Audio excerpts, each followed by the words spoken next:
So I'm James King with Modern Roofing. I'm over here at Mr. and Mrs. Pitt's property at 148 Mill Run, North Augusta, South Carolina, 29860. I just wanted to record this video in response to the voicemail that the insured received this morning in response to the inspection that was conducted yesterday. So in that voicemail, you kind of said, roof's in bad condition.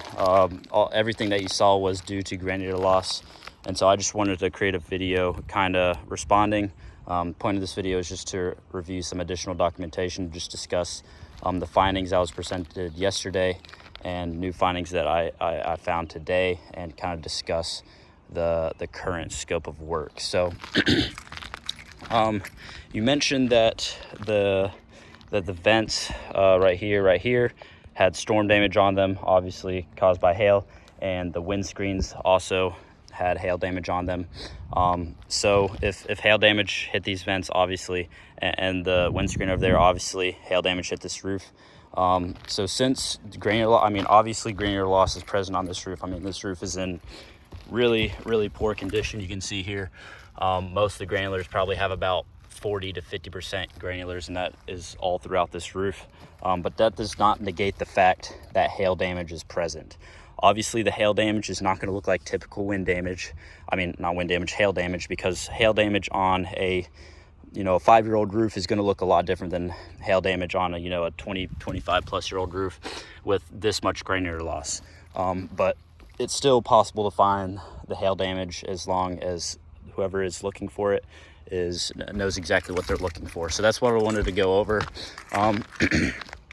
So you can see here, that was the left slope test square. No hail damage was found on that slope. I've been on probably about 10-15 roofs on this street over here and that street over there.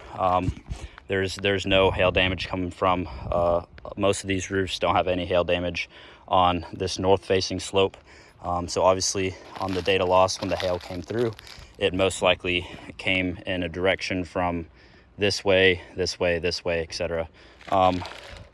But so since we know that hail damage did hit this roof via the vents and the windscreens, and considering the age of this roof, the hail damage on the data loss was in between 1/2 inch and 1 inch, I believe. So at a roof this age, the hail is big enough to actually functionally damage this roof.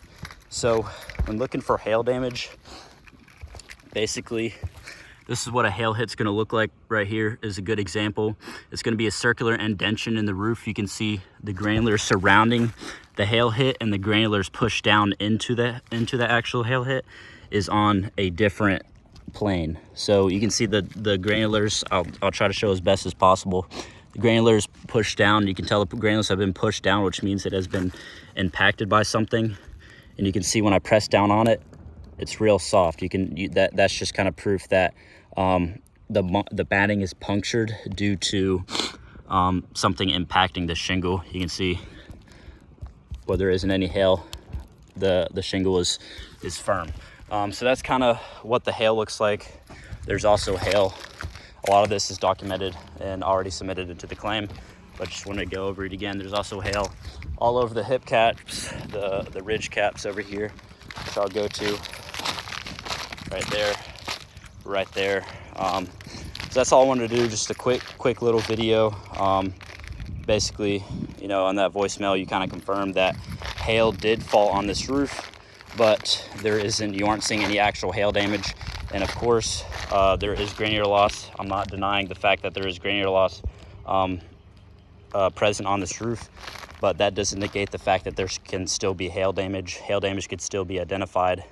And yeah, that's all I wanted to bring up in this video.